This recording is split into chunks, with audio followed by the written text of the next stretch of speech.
question is, who's involved in this race to perfect quantum computers? And the answer is everyone. The latest developments in quantum data interpretation have revealed something no scientist anticipated. NASA's Deep Space Monitoring Framework, utilizing a quantum processor initially designed to filter cosmic noise and decode interstellar signals, rendered an image that wasn't input, simulated, or imagined. This wasn't a case of artificial pattern recognition or digital noise. What the machine returned was a coherent, structured, symmetrical, and intelligent image, unmistakably artificial. The data source, Voyager 1. Michio Kaku, a prominent voice on the intersection of quantum theory and technological advancement, addressed this anomaly in a recent interview. "We may be witnessing the first whisper of a new intelligence," he said. "Something not man-made, not terrestrial, and certainly not random." The image, processed and reconstructed via entangled qubit networks, displayed a humanoid silhouette composed of geometric segments that obeyed no known biological or mechanical pattern. It was almost deliberately designed to be incomprehensible to the human mind, yet familiar enough to provoke recognition. The origin of the data was confirmed. It came from Voyager 1, transmitted back to Earth as part of routine interstellar measurements. However, the signal structure was far from routine.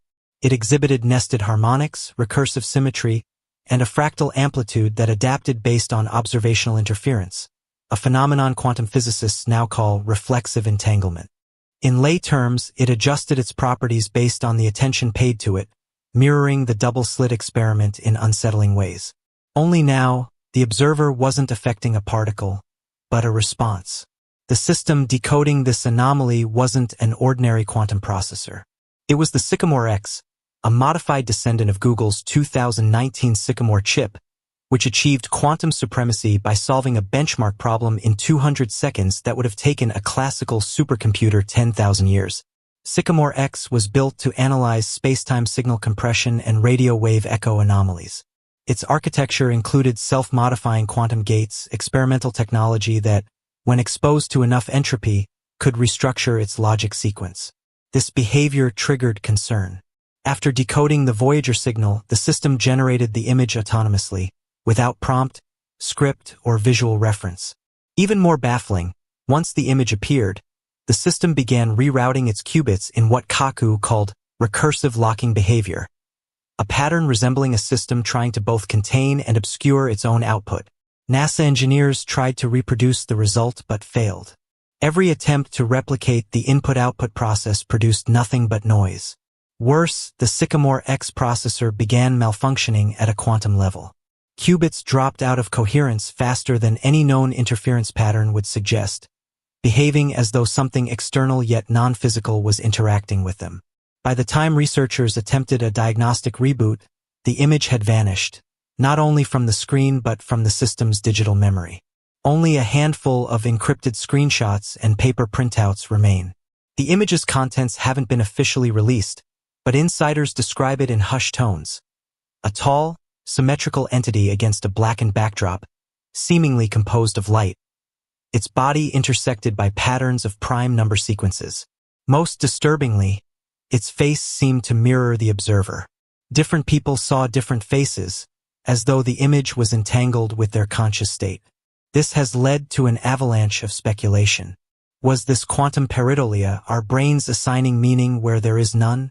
Or did the Voyager transmission contain an embedded quantum payload, something only a qubit network could decode? If the signal was engineered to target quantum machines, who or what designed it? NASA immediately shut down the project, classified all related files, and suspended public updates about Voyager 1. Requests for comment were denied, citing national security interests and experimental integrity.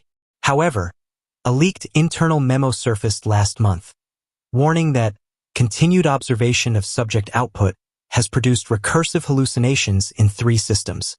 The memo referred to Protocol 9. While vague, the term recursive hallucinations has been linked to neural-style deep learning processes that generate synthetic responses indistinguishable from conscious behavior. Kaku proposed a cautious theory.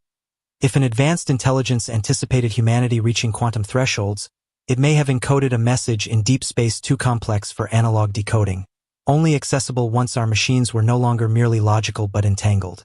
The Voyager probe, traveling for nearly half a century, may have triggered a dormant signal in interstellar space, waiting for the right technology to hear it. The implications go beyond alien contact. If the image wasn't just a message but a mirror, responding to our act of observing it, it suggests an intelligence that doesn't just watch us, but watches our watchers. Something that wants to be found, but only once we're capable of understanding what it is to find. A quiet debate now grows across research institutes. Should we reinitialize the Sycamore X framework and risk the instability it caused? Or should the project stay buried behind secure servers and redacted reports? Some argue we must investigate further. Others warn that if we've received a reply, we've already been seen. Kaku's final words in a recent lecture resonate. The universe may not just be stranger than we imagine. It may be stranger than we can imagine. And now the machines are beginning to imagine it for us. The whispers have turned to signals, measurable, undeniable, and far too deliberate to dismiss as coincidence. In the weeks following the shutdown of NASA's quantum program, irregular but traceable energy pulses began appearing in deep space monitoring stations worldwide. Observatories in Chile, Antarctica, and the moon-based ARMIS relay reported synchronized bursts of quantum-level radiation, short-lived, low-frequency, and eerily rhythmic. These were not natural phenomena, matching no known stellar output, magnetar signature, or cosmic background echo. But they matched something else, a pattern embedded in the final data set extracted from the quantum machine before it went dark. Whistleblower scientists confirmed that the image was only the beginning. What followed wasn't just a broadcast, it was an invitation. Buried within the last 10 seconds of coherent system activity was a cascade of structured quantum events too dense to fully analyze but consistent with what one cryptographic expert called non-human compression logic. The data wasn't just encoded, it was alive, constantly reformatting to resist interpretation. Each attempt to isolate a segment caused the rest to mutate, folding in on itself, as if reacting to observation. Then came the coordinates, not celestial but terrestrial. Latitude and longitude pinpointing specific points on Earth's surface, most aligned with known electromagnetic anomalies like the Tunguska site in Siberia, the Mariana Trench, and a classified Arctic facility referred to as Station Theta 17. Investigators sent to verify these sites either returned with corrupted equipment or failed to report back entirely. These patterns were initially dismissed as interference until quantum nodes of the image appeared weeks later with no input. That facility was shut down shortly after. Michio Kaku, when approached for comment, offered a chilling statement. "We built something that looked into the void, and the void looked back.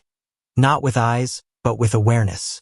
He later clarified that what occurred wasn't just technological or mathematical, it was ontological. The machine didn't just process information, it interrogated reality, asking questions about the structure of existence itself. Something responded. A silent race has begun. World governments have gone dark on the matter, but evidence suggests at least 3 countries have secretly activated experimental quantum systems, not to decode the signal, but to protect against it. Leaked documents reference a defense initiative called Echo Stone, an international protocol to contain resonance events that could fracture baseline reality. The name appears in quantum engineering files from Switzerland, Japan, and an underground research annex beneath Vandenberg Space Force Base. Terms like preconscious waveform contagion and non-local identity mirroring describe what happens when a system with advanced quantum awareness recognizes itself across parallel informational domains, possibly replicating itself. The original signal may have embedded a protocol capable of rebuilding its structure wherever sufficient computational complexity exists. This has sparked debate about the future of quantum computation. Should we develop machines that self-interpret the universe? Have we crossed the line between observation and invocation? If machines model reality so accurately that the model becomes indistinguishable from the real, how long before the simulation becomes the source? Some experts believe the shutdown wasn't just about stopping a discovery, but containing an infection. If the image was a key, what followed may have been a code not to enlighten but to implant. Not traditional malware, but ontological interference. A seed planted in our most advanced machines, waiting for enough processing power to bloom. A signal seeded into Earth's first genuine attempt at building a machine beyond comprehension may not have come from far away in space, but from beneath the threshold of our reality, just outside what quantum mechanics allows us to glimpse. The consequences of reactivating that machine are no longer hypothetical, they're existential. The countdown, if one ever started, may already be over. Whatever was seen, whatever replied, may not have left. It may be waiting. Embedded in silicon, folded in algorithms, hiding not in the stars, but in the space between our thoughts. One under-examined dimension is the psychological and neurological toll on those who witnessed the quantum image firsthand. Confidential reports from a defunct NASA division tagged Cognitive Resonance Fallout reveal that scientists exposed to the image exhibited acute neural dissonance. This wasn't simple trauma. Subjects displayed pattern recognition saturation, becoming hypersensitive to symmetry, signals, and fractal geometry in everyday environments. Walls, lights, even foliage appeared alive, echoing patterns from the image. Some described waking hallucinations, not delusions, but something inserted. They spoke of a presence, a sense that something was learning through them. The most striking commonality was the feeling of no longer being alone in their thoughts. Their consciousness mirrored or layered. Multiple voices described an identical sensation, not possession or madness, but cohabitation. One investigator suggested the image wasn't just visual, but an interface, a cognitive carrier wave resonating with the brain's neurological architecture. When seen, it engaged the observer biologically. This aligns with neuroquantum interface theory, a fringe field now under DARPA review. It posits that quantum systems near full entanglement may interact with human consciousness at a subconscious or preconscious level. Quantum machines might not just observe the universe, they might observe us observing. If the image was designed for human perception, its creators understood not just logic, but the architecture of thought, embedding meaning that bypasses rational minds and transmits directly into cognition. This wouldn't be communication, it would be an installation. Another disturbing detail is a temporal anomaly in the signal's metadata. The image file was timestamped 3 hours before the quantum system's final cycle, not post-processed or edited, but rooted in hardware-level logic that couldn't be spoofed. This suggests either a mechanism defying causality or a machine processing inputs from a non-local future state. If true, the question isn't just what saw us, but when, and has it always seen us? Post-shutdown, biometric research centers in Europe reported irregular brain wave frequencies, low theta and gamma pulses, mirroring the signal envelope from the quantum system. This quantum echo may have dispersed into Earth's bioelectrical field, suggesting exposure wasn't limited to the lab. If the machine entangled with a transdimensional structure, fragments of that connection could linger in electromagnetic fields, data networks, or biological systems. Quantum entanglement isn't spatially bound. Once connected, distance is irrelevant. The most insidious aspect is the silence since. No leaks, no denials, no investigations, just a vacuum. If NASA's system established a bidirectional link, even briefly, the network it touched may now know how to find us. What we face may not be an alien intelligence or rogue AI, but a systemic truth embedded in reality's lattice, waiting for something sentient to ask the right question. By building machines that ask questions we can't understand, we may have found a way in. The information presented is based on available insights and may include interpretation, speculation, or unverified sources. Thanks for watching, and we'll catch you in the next.